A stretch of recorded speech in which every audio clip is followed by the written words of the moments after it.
Sahana Vavatu Sahano Punaktu Sahaviryam Karavavai Tejasvinavaditamastu Ma Vishavahai. Om Shanti Shanti Shanti. May Brahman protect us.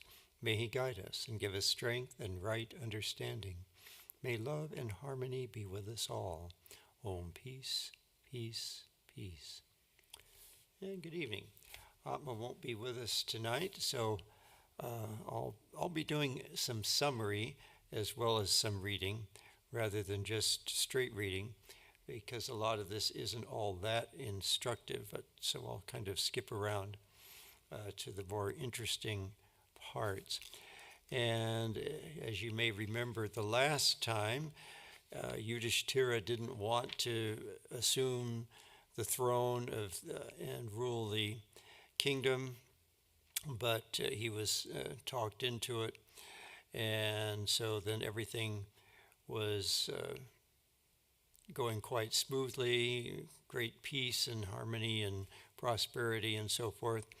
But then it turned out that Yudhishthira again became rather gloomy, thinking again of how horrible the war was and so forth. And so Sri Krishna again had to remind him that he was doing the duty of a kshatriya, and he had to destroy all of the wicked people. It was his duty, and so he should not be troubling himself with this false idea of sinfulness. And so, in fact, he talks about how it's basically a disease of the mind that he has, and that he has to cure that disease of the mind by thinking of opposite things. He says that the mind can be either happy, miserable, or dull, and depending on which one it is, you have to balance it off with one of the other two in order to cure it, to keep it in balance. So he began to rule. Arjuna and Krishna took some pilgrimages, and then Arjuna says, I can't remember everything you told me on the battlefield. Can you go over it again? And Sri Krishna says, no, I was in an exalted mood then, and so I can't repeat it, and shame on you for forgetting it. Somebody obviously remembered it because it got written down, but I guess he didn't have a copy. So anyway, he finally, Sri Krishna finally said that he would try to reproduce as many of the things as possible in perhaps a new way. And so that discourse, which also occurs in the Mahabharata much later, is called the Anugita, or a sequel to the Gita. And there's one section that I will read here that's interesting of what's told in that particular section.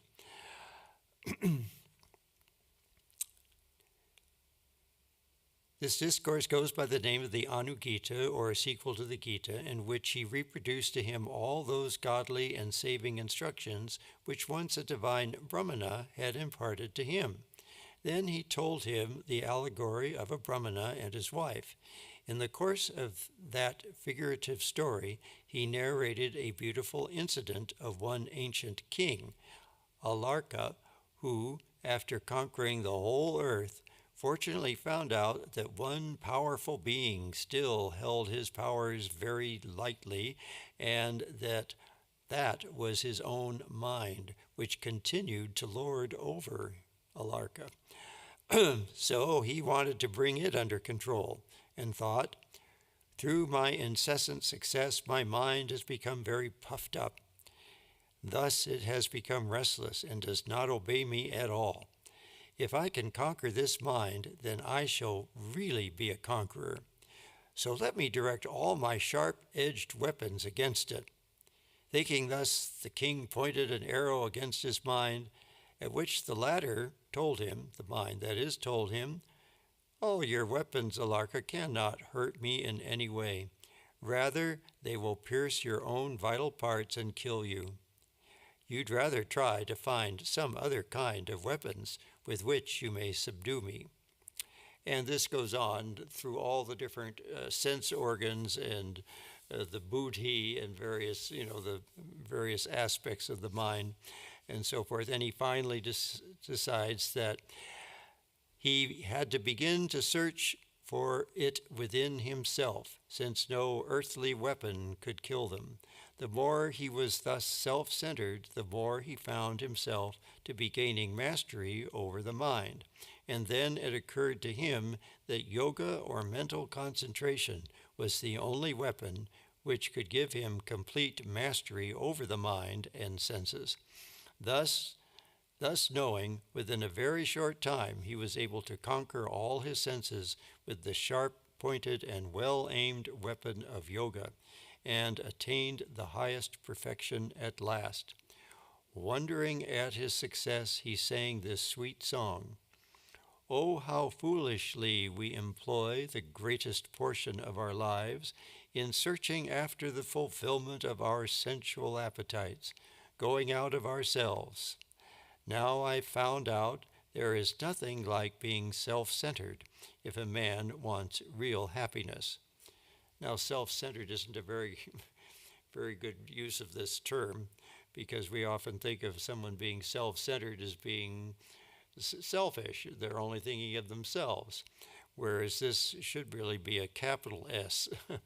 It's not spelled that way, but really what they're talking about is the capital S, self-centered, centering yourself in your true self, not centering yourself in being selfish. Perhaps that term wasn't used that way in British Indian English, who knows.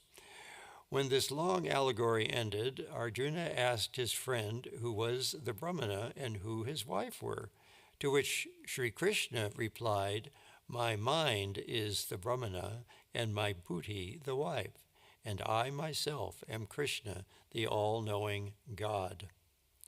Then Sri Krishna brought in another allegory about a certain guru and his disciple, replete with abstruse Vedantic truths expressed in the most concrete form, and thus made the truth easy of comprehension even for the ordinary mind. And when Arjuna asked who the guru and the disciple were, the poet-philosopher Sri Krishna replied, "I am the guru, and my mind is the disciple." All right, then again it goes into more historical things about where they went and what they did. And that there was a section, this section's rather interesting here. They ran into a great sage named Uttanka, who almost always remained within himself and therefore did not know what had been going on in the external world. He had been a friend of the Kauravas and the Pandavas, and he knew that Sri Krishna had gone to bring about a reconciliation between the two quarreling cousins, and he had great faith in the divine power of the son of Vasudeva. So, in other words, he had sort of tuned out at that point and missed the whole war. Most of the chunk of the Mahabharata, he just slept, well, he didn't sleep through it, he meditated through it probably. So as soon as he saw him, he asked whether peace had been restored between the two parties. And when the latter told of the entire dissolution of almost all the best kings and warriors of India, his anger grew no bounds, so much so that he wanted to curse Sri Krishna for neglecting to bring about the much-desired peace, as that would have saved the lives of so many of the best children of India. At this, Sri Krishna asked him to forbear for a while, until he narrated the real state of affairs, and convinced the sage that the peace could not, nay, should not, have been brought about as the harmful plants had to be weeded out of the earth so that the good ones might thrive and prosper. Utankad was himself again, and then knew that Sri Krishna was the incarnation of God and asked him to show him his universal form. And the latter, being pleased with him, showed him that same form which he had shown to Arjuna. Now, at some point, both Krishna and another sage had advised Yudhishthira to perform the horse sacrifice, which was sounds rather peculiar to us. We have to remember that this was happening at least a few millennia ago in a very different age, and various animal sacrifices were quite common in that early Vedic period. So there was something about you let a horse out and it wandered around, and if none of the neighboring kings and tribes managed to catch it, then all of that territory was yours, and the horse was brought back and kept nicely for a year and then sacrificed. So that's the horse sacrifice. And so the rest of this chapter talks about the great splendor of this big festival that was going on. So that's pretty much the conclusion of that section. So we're going to move on now to the next section called God, which is a pretty big topic.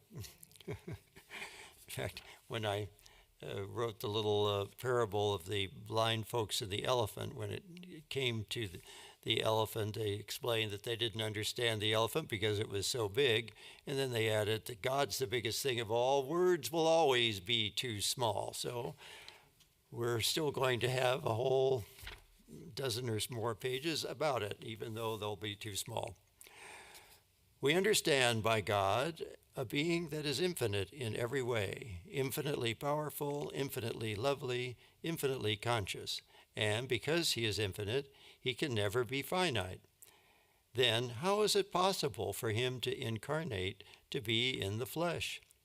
Sri Krishna says to Arjuna, although I can never diminish myself, although I am Lord of the whole creation, still, with the help of my Prakriti, I have the power to incarnate myself. Now here we must understand what is meant by Prakriti. It must be a peculiar power that can make the infinite appear as finite. And the Lord says that it is with the help of this power that he incarnates. What is this Prakriti then, by the help of which God comes in the flesh?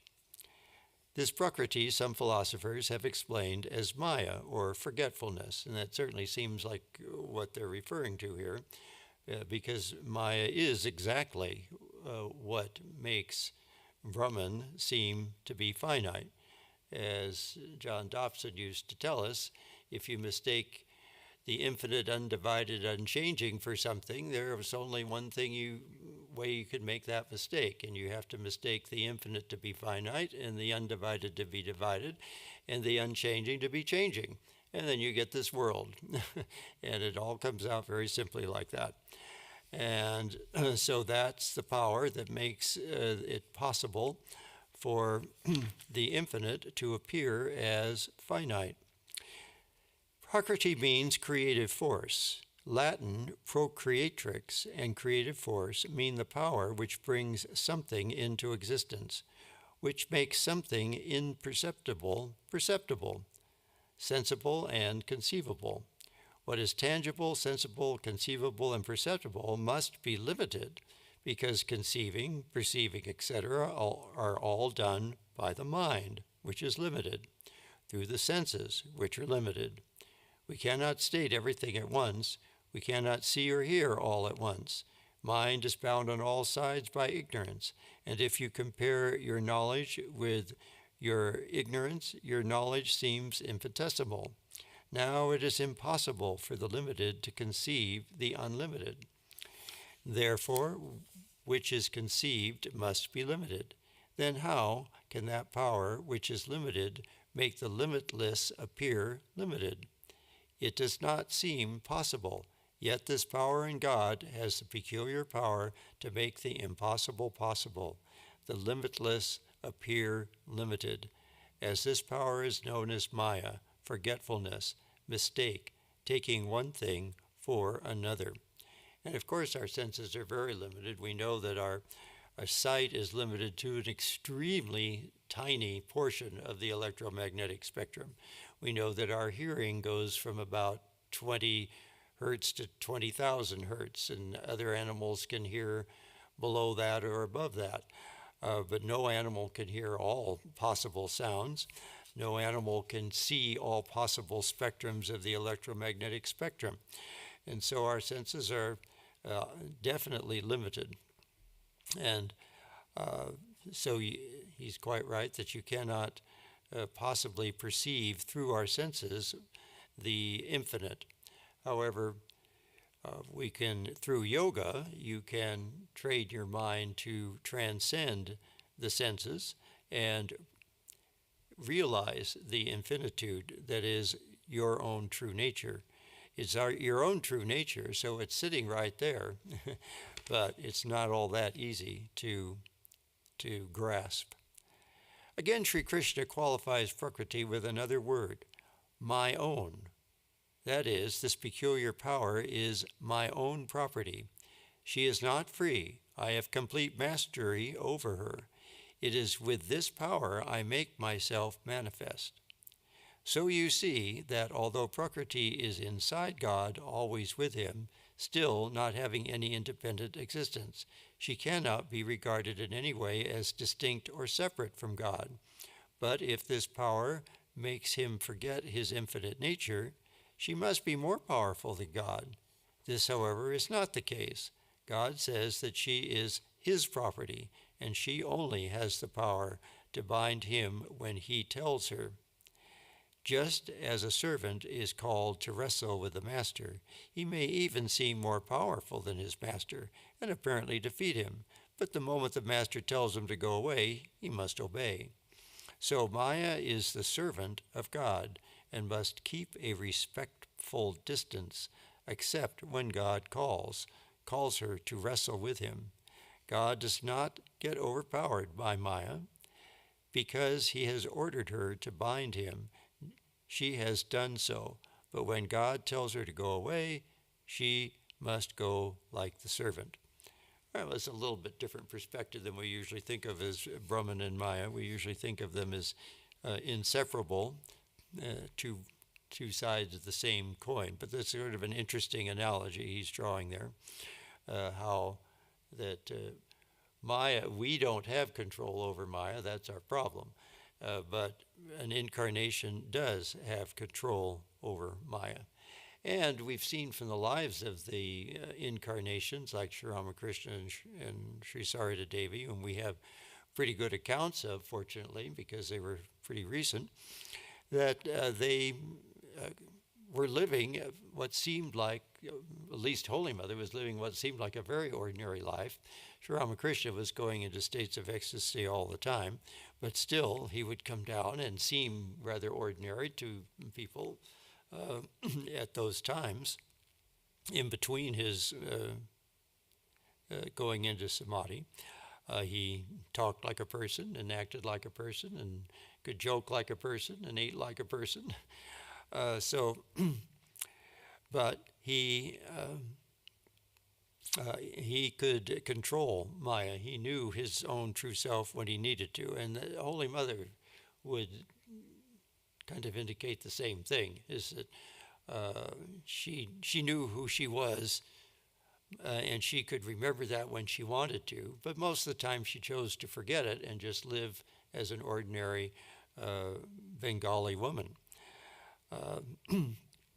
So although this delusive nature is in him, she has no power over herself to bind him.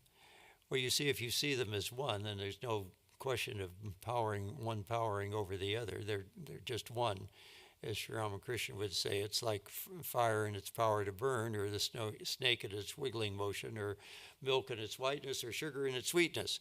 You can't really separate those two things. So he's kind of course, he's speaking from the standpoint of what's being said by Sri Krishna, who is speaking in a more dualistic sense than we're perhaps used to. So he's explaining that with this more dualistic comprehension of Maya and God. All right, so our master, Sri Ramakrishna, used to say that the poison of the cobra is most deadly, yet that poison, although in the cobra, does not hurt it. Similarly, Maya is inside God, but can never interfere with the nature of God any more than the poison can interfere or injure the cobra. Say a king wishes in a drama in his palace to play the part of a sweeper. He may dress and act like a sweeper, but he knows all the time he is a king and can throw off the disguise at any moment he chooses.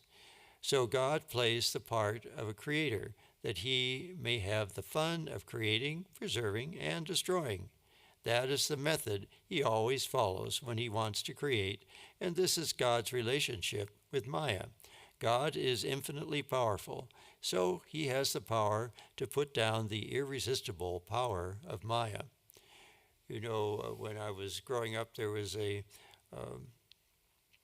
series called the Carol Burnett Show, and in that show, she was in charge of it. She basically ran the whole show, and sometimes she chose to play the washerwoman, the mop lady that would clean up the stage afterwards. That was one of her favorite little gigs, is to play that little role.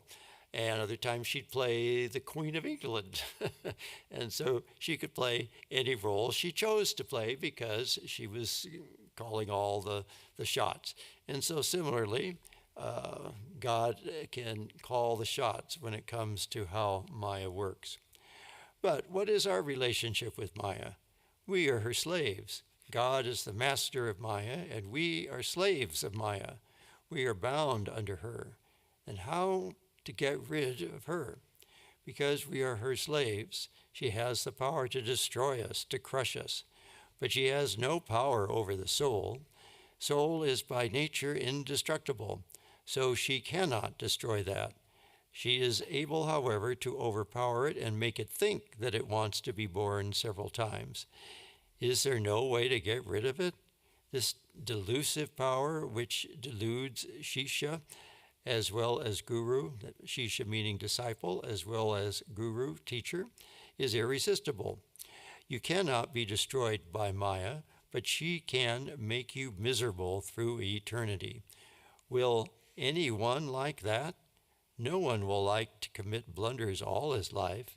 Yet Maya is that delusive power which will always make us commit blunders. You know, this again reminds me of some of my favorite stories of Alice in Wonderland, because this really mirrors that whole scenario. Alice falls asleep and forgets who she is. So just as we have fallen asleep to our true nature and we've forgotten who we are. And so then she's either in Wonderland or she's through the looking glass. And in each of those, there are queen-like figures. And those queen-like figures, of course, are really standing in for this Mahamaya, this power of Maya. And we can see that in sometimes these queens are guides to her, and sometimes they're terrifying and they're threatening to kill her. And of course, in Alice in Wonderland, that was the queen's famous line: is "Off with their heads, off with their heads." They're going to cut everybody's heads off. And then the king comes and whispers to her, it's all in her fancy. She never executes anybody. And so this is our problem. We think we're this body and this mind, and we're subject to death and decay and disease and so forth. But we're really not, because we're really the Atman. We're not the body and the mind. We're really the Atman. All right. So we cannot love Maya, yet she is our absolute master. Well, if you personify it as the Divine Mother, maybe you can get some love in there. Just don't love it to the point where you enjoy being in delusion. She is our absolute master. Then how are you going to get rid of her? Only by the help of God, who can help to get rid of her. Therefore, he says, this my slave holds in her hands 3 strong ropes by which she ties all people to the earth. Only by my help can you get rid of her. A baby wants to go upstairs, but it cannot do so. What can it do? It can only call to the mother to take it. So we call on God.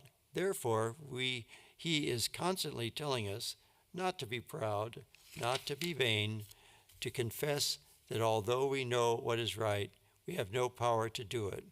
So we must say to God, I confide myself absolutely to thy care. At first, vain, proud man thinks, I must resist Maya. I must conquer her. But he learns that that is impossible, just as it is impossible for the astronomers to conquer the heavens. I think we can take a clue from the martial arts in this regard. In the martial arts, you use your opponent's energies to your advantage. You don't try to just overpower them with your power. You have to use their energies to your advantage. So that's really our situation here. We can't overpower Maya. We don't have the power to overpower Maya. But we can sort of manipulate things so that the things within Maya can become tools for our liberation. And that's, of course, what the yogas are all about. All right, we want to know all about this earth, so we evolve chemistry, meteorology, biology, and all the other physical sciences, but we come to a place where nature says, thus far and no further. The result is agnosticism, atheism. So when you try to resist Maya, she will deal you blow after blow, and the more you resist her, the more she will subdue you. This man is weak. So long as you think you are Mr. So-and-so, you are weak, and it is not possible for this weakling to fight against Maya. But there is another side. If you know that you are eternal and indestructible, then you are not the body, you are the spirit, and that self is beyond the reach of Maya. That self is one with God. If you can identify yourself with this real self of yours and throw away yourself, your little self, then you can go beyond the domain of Maya. And this path is known as Jnana Marga. And a quote, sword cannot pierce me, fire cannot burn me, water cannot wet me, air cannot dry me. This is what it teaches. And of course, again, going back to Alice in Wonderland, all she had to do was wake up. As soon as she woke up, then the terrifying threats of the Queen of Hearts disappeared, or the complete silliness of the banquet at the end of the through the looking glass. Again, she just had to wake up. And so as soon as we can wake up to our true self, then we have transcended Maya. If this is a fact, how can I identify myself with this body? So the jnani tries to throw the body off, but when hunger comes, all this idea flies away. There are men, however, who still hold to this ideal even in the face of hunger and thirst. But these are extraordinary men, and we cannot hope to be like them. We are ordinary men. This is Ramakrishnananda speaking anyway. He's no ordinary person. But anyway, we are ordinary men. We cannot hope to resist hunger, thirst, etc. This man is too weak to resist Maya. So God says to such people, giving up everything, take refuge at my feet. Those men who can resist the demands of the body can afford to wage an incessant war against Maya and come out victorious. But there are very few. That would be a completely Advaitic standpoint, a completely jnani Advaitic standpoint, where you simply keep affirming your true self over and over and over again. You don't make any reference to any deities or any incarnations or anything of the sort. You take it into your own hands just to go for the truth. For the others, they can only take refuge at God's feet, for they have not yet learned to resist their senses. The man who is never overcome by hunger or thirst is so rare that perhaps we have never seen such a man, and have only heard of one, that he was born and lived in a certain time. For the rest of us, we can only take refuge in the Lord. But God is so immensely powerful, how can we who are poor weaklings approach his majesty? If an ordinary man wishes to approach Edward VII, who would have been the current king of England at that time, and therefore also of India, will he be allowed to do so? So I ask God, will he come to my help? This is the question. There is no fear as to this, for God is like none of our kings or emperors. God is infinitely loving. He is our real father, our real mother. Will not this real father and real mother do everything for us? The difficulty is we do not go to God. When we are in trouble, we go to the doctor or someone knowing more than ourselves. We never think of going to God. We think of him as someone who is far off in heaven, where we cannot reach him. But that blessed man who believes that God is near and who always flies to him in all his difficulties, he knows that God can always be reached and that he will never fail to help. That thoughtful man will find out that his condition here is the most pitiable. He wishes to live, but is forced to die. He wants to be happy, yet there is always something which brings him misery. Such a man, knowing his own danger and the infinite love of God, is sure to go to God. So God says, that man who, giving up all other helps, at once comes to me, I at once come to him. I take care of him. I provide for him. And this is exactly consistent with his nature, for he is infinitely loving. The question, therefore, whether God will come to our help or not, he himself answers. For he says, if you seek me in all times, I shall surely come to your help. And of course, this reminds us of the parable of Sri Ramakrishna, of the bird that has fallen asleep and finds itself on a ship in the middle of the ocean. It was on the shore when it went to sleep. Now it's in the middle of the ocean. And so it frantically searches for land here and there and here and there, and can't find it in any direction it goes. So it finally just has to come and resign itself to sitting on the mast. And so we can seek happiness here and there and here and there. We can get married, and then we can get divorced because we can find somebody better, and then we can get a job, and then we quit the job because we can find a better job, and then we can move to a house, and then we sell that house and move to a different house or a different city, and on it goes. And finally, you have to come to rest and say, okay, none of this is actually bringing me happiness. It's God alone that is going to bring me happiness, and that God is within me, but I can ask the personal God for help to find that God within. Now he goes on, this is not only the case with Krishna.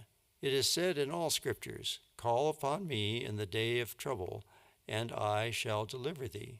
And this is the only way for us, caught as we are in this cage of flesh and unable to extricate ourselves. That blessed man who has never separated Prakriti from God, he never cares for Prakriti, but jumps to God. When a man worships Prakriti as the mother of the universe, that is not blind Prakriti, that is a soulful Prakriti, which is God himself. But science never gives you this Prakriti.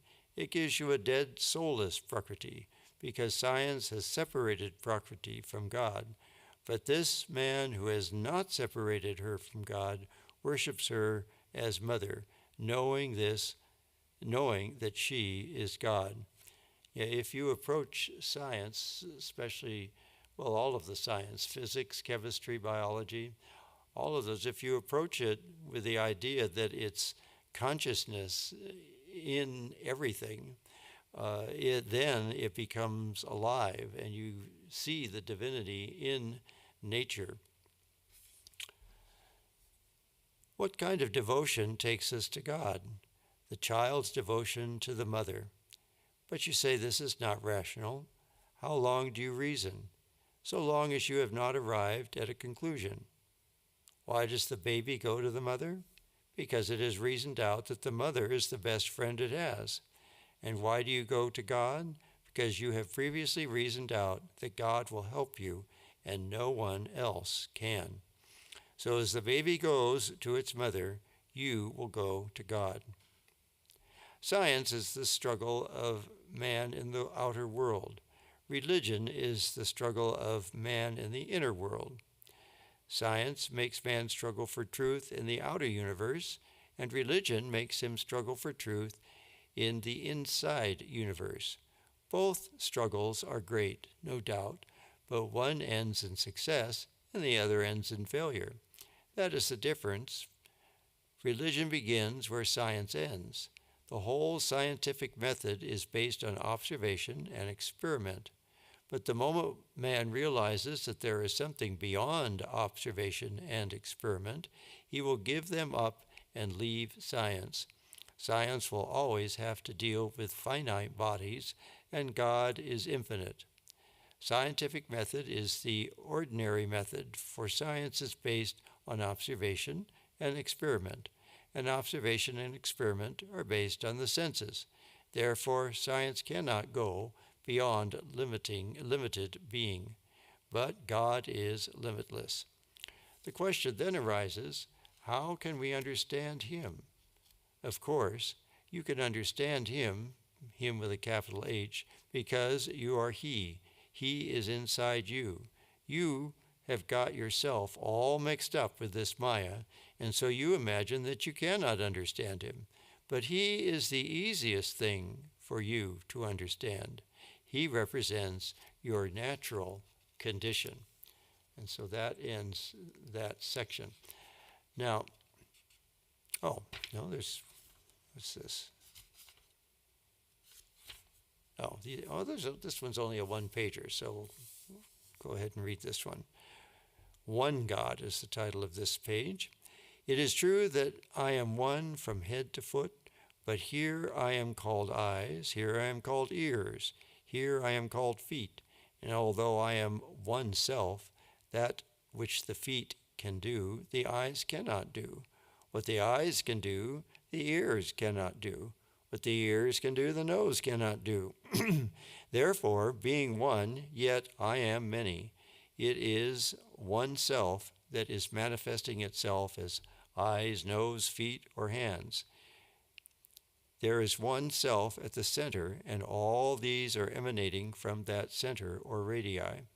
Similarly, although God is one, still He is manifesting Himself in many forms. From the outside standpoint, He is one who has ramified Himself into many. From the standpoint of the circumference, the radii are many. From the standpoint of the center, there is but one. Thus, God is appearing both as one and many. Often, when a man looks at one object, it seems to him to be several, and when one thus appears to be many, it means a deranged vision. So from the standpoint of truth, there is one. From the standpoint of falsehood or Maya, there are many. A rope lies on the road, and one man mistakes it for a snake, another for a wisp of hay, a third for something else. The object remains one and the same. The ideas about it may be innumerable. In the same way, God is one, but the ideas about Him are many. Let's see.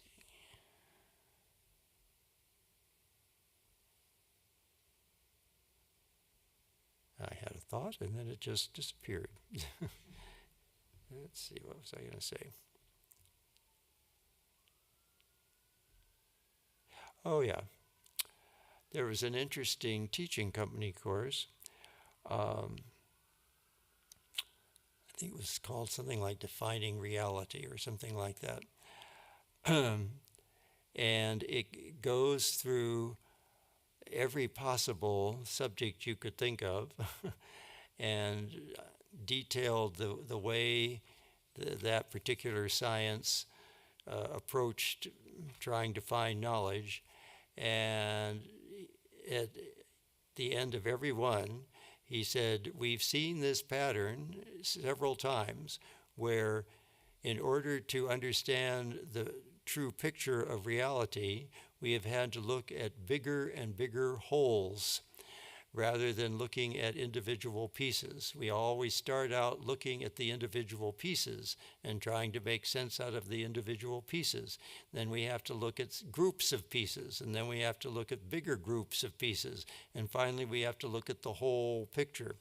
And it didn't matter whether it was physics, chemistry, biology, psychology, sociology, or any other ology that you could think of. All of them followed that same pattern, and he was sharp enough to notice it and point it out, that in order to get a better picture of reality, we have to keep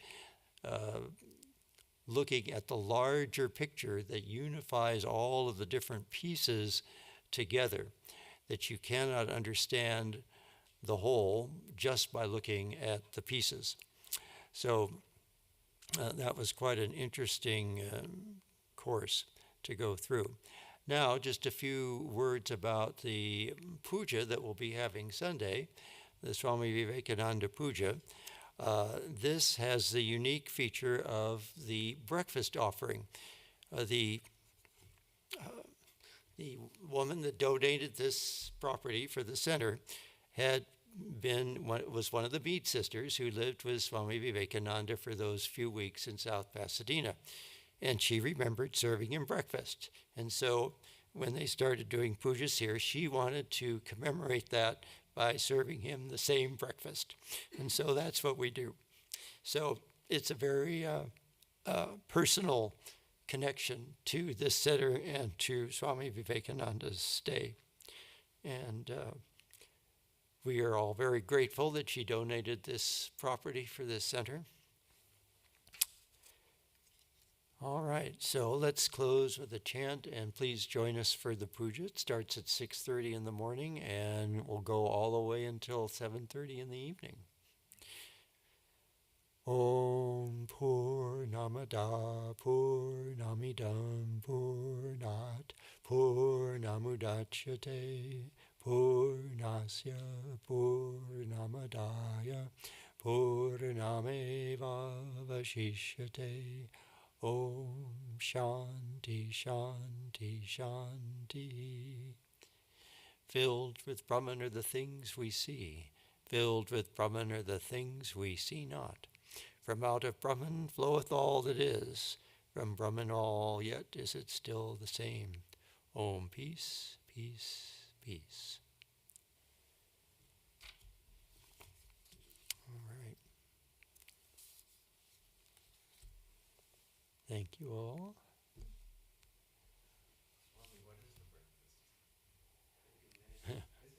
Bacon, eggs, and a cigarette.